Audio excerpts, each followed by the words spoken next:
रहमत अल्लाह अलैह दरवेश थे दिल्ली के, बहुत सारे लोग मुरीद थे। एक बड़ा खिदमत गुजार मुरीद था, मजदूरी करता था, गरीब था। तो 6 बेटियां थी उसकी। हजरत साहब के पास रोज आके कहता, हुजूर बच्चियों के लिए दुआ करें, अल्लाह कोई असबाब पैदा कर दे। एक बच्ची की शादी का खर्चा 1000 दिनार है और मैं गरीब हूं। हजरत साहब दुआ कर देते। खानका शरीफ के थोड़े ही फासले पर, हजरत जहां बैठ के मुरीदों की तरबियत करते थे, उससे थोड़ा ही फासले पर ना एक ईसाई रहता था, बड़ा मालदार था, बड़ी सारे ऊंट, गायें, भेड़, बकरियां रखी हुई थी और हजरत शरफुद्दीन रहमतुल्लाह अलैह की बड़ी मुखालफत करता था। और ये जो आपका गरीब मुरीद था, ये उसका पड़ोसी था। एक दिन बुला के ना उनको कहने लगा कि तू किधर जाके जो है वो टकरे मार रहा है, वहां तुझे कुछ नहीं मिलने वाला। वो तुझे क्या देंगे जिनकी खानका खुद चंदे पे चलती है, मदरसा चंदे पे चलता है, मस्जिद चंदे पे चलती है। तेरी बेटी का मामला कहां हल होगा? तो उस दरवेश ने कहा कि तू मेरे पीर को नहीं जानता, तू अजय मेरा महबूब नहीं डिठा, तो पता नहीं ना, तू इस रास्ते का मुसाफिर नहीं, तू नहीं जानता। उनका बस चले ना तो वो हर कीमत में मेरी बेटियों की शादी करा दे। अब वो ईसाई था, कहने लगा अच्छा चलो ठीक है, अगर इतनी बात है ना तो जाओ उनसे जाके कह दो कि 6 साल के लिए मेरे साथ मुआहदा कर लें, वो मेरे जानवरों को चारा डाल दिया करे, 6 साल ड्यूटी करे, मैं 6000 दिनार दे देता हूं। वो मेरे साथ 6 साल मेरे जानवरों को चारा डाले, रखते हैं ना आप चारा डालने के लिए, एडवांस पैसे दे के। अब तो लोग उन्हें भी गुलाम ही बना लेते हैं, बड़ी थोड़ी तनख्वाह देते हैं, जुल्म करते हैं, पूरा मुआवजा नहीं देते। हजरत शेख शरफुद्दीन के बारे में वो कहने लगा, जा अपने पीर से जाके कह के मेरे जानवरों को 6 साल चारा डाले, मैं 6000 दे देता हूं, तू जो कहता है हर कीमत पे जाने को तैयार है। उसने जब ये बात की तो मुरीद ने नाराज हो गया, वो लड़ाई हो गई, गिरबान पकड़ लिया, झगड़ा हुआ, बात बड़ी दूर गई। इस तरह की बात करता मेरे हजरत के बारे में, तेरे जैसे कई मैं वहां काम पे रखा दूं।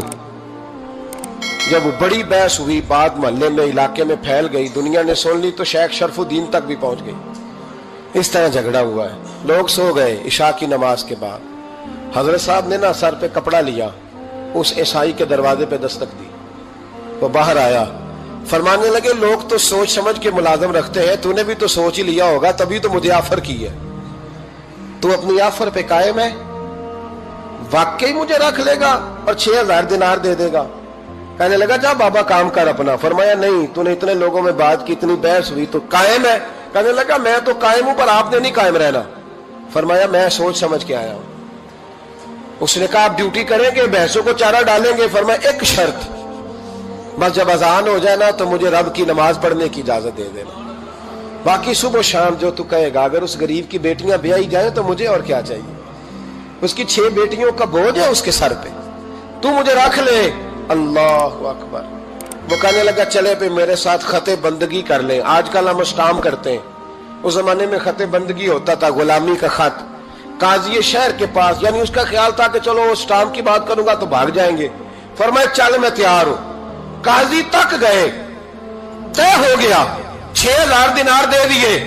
हजरत ने मुरीद को बुलाया, फरमाया पुत्र ये ले जा, जा मेरी बेटियों को रवाना कर दे। कहने लगा हुजूर ये क्या कर रहे हो आप, कुछ सोचे?